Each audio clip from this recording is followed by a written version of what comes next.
Mkhwebane's suspension, constitutional crisis, or political maneuver? Welcome to Hot Mzansi, your trusted source for breaking news and analysis. Today, we delve into the controversy surrounding President Cyril Ramaphosa's decision to suspend EFF Member of Parliament, Advocate Busisiwe Mkhwebane. Stay tuned as we dissect the implications of this bold move and its parallels to past leadership. President Cyril Ramaphosa's decision to suspend Advocate Busisiwe Mkhwebane, a vocal member of the EFF, has ignited a firestorm of criticism.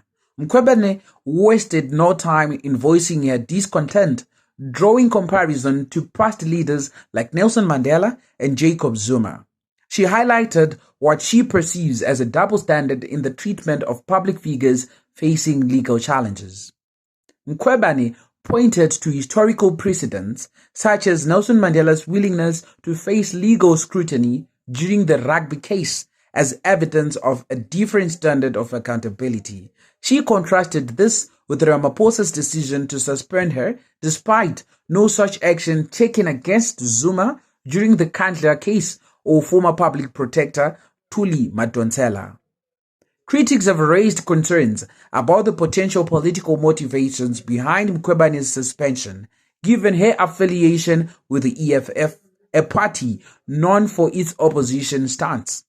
This has sparked debates about the principles of constitutional governance and the perceived selective application of disciplinary measures within the South African government. Mkhwebane's suspension raises broader questions about political accountability, constitutional adherence within South African leadership. As citizens and political observers await further developments, transparency and consistency in the application of legal processes remain paramount. As the controversy surrounding Mkhwebane's suspension continues to unfold, it underscores the delicate balance between political decisions and the principles of justice. Stay tuned as we monitor developments and provide you with the latest updates on this evolving story. Mbeki lashes out at Zuma. Former President Mbeki says Jacob Zuma was directly involved in capturing the state. Former President Thabo Mbeki has become the latest senior ANC member to criticize former President Jacob Zuma.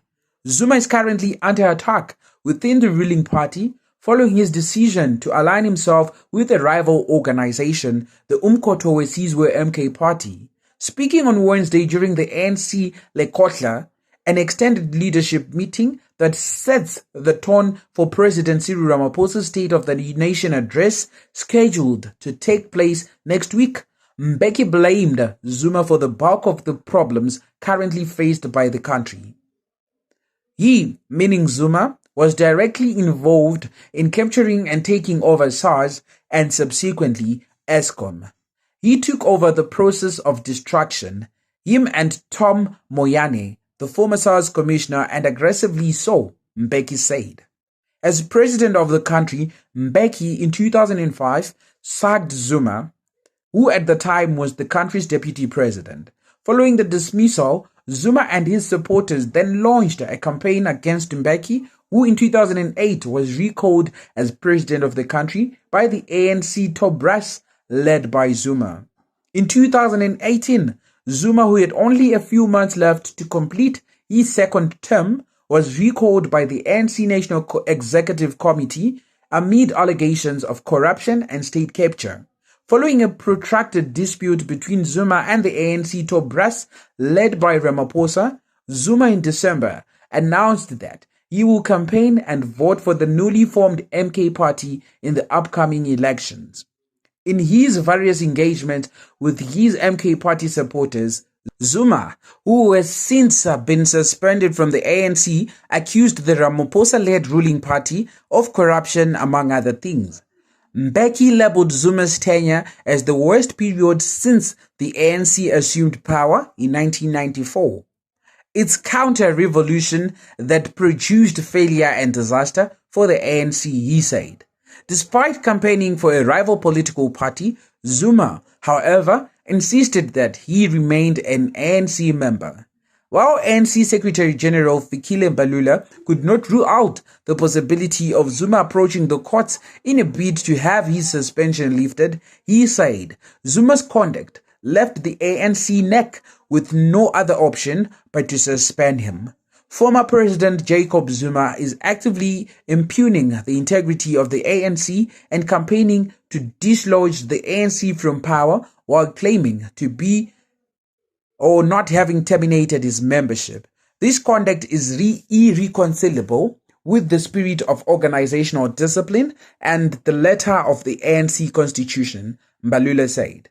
Despite analysts predicting that the formation of the MK party will cost ANC some votes, particularly in Zuma's home province KwaZulu-Natal, ANC leaders are adamant that the new party will not have an impact on the ANC. Dali Mpofu surprisingly praised the ANC on X. Advocate Dali Mpofu, a member of Economic Freedom Fighters political party, recently surprised many by offering an unexpected praise to the South African ruling party, the African National Congress. Taking to social media, Mpofu commended the ANC for its stance on the land question in Palestine, emphasizing the need to resolve it despite potential short-term economic repercussions. He stated, "We all need to applaud the ANC for the stance that the land question in Palestine must be resolved, even if we may face some short-term economic repercussions for doing the right thing." However, Mpofu raised a pertinent question. Why is the ANC unable to adopt a similar stance on the land issue within South Africa? In a follow-up comment, he queried, "But why is the ANC unable to adopt the same stance here at home?" This inquiry underscores a perceived inconsistency in the ANC approach to the land-related matters, prompting a reflection on the party's internal policies and external positions.